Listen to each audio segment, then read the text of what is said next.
नमस्कार विद्यार्थी मित्रांनो, ॲस्पिरंट टाइम या यूट्यूब चॅनलवर आपले स्वागत आहे। बघा विद्यार्थी मित्रांनो, नगर रचनाची सेकंड रिस्पॉन्स शीट म्हणजेच फायनल रिस्पॉन्स शीट ही आउट झालेली आहे। तुम्ही जर बघितली नसेल तर ते बघून घ्या। त्याची लिंक मी तुम्हाला डिस्क्रिप्शन बॉक्समध्ये दिलेलीच आहे।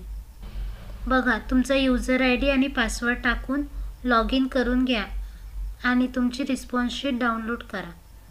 तुम्हाला जर काही अडचणी येत असतील तर कमेंट बॉक्समध्ये नक्की सांगा। आणि PWTचा ज्यांचा पेपर 28 तारखेला आहे त्यांचे पण हॉल तिकीट आलेले आहे, ते पण डाउनलोड करून घ्या। तुम्ही जर चॅनलवर नवीन असाल तर आपल्या चॅनलला सबस्क्राइब करा आणि बेल आयकॉनवर क्लिक करा, जेणेकरून असे नवीन अपडेट तुमच्यापर्यंत पोहोचू शकेल। धन्यवाद।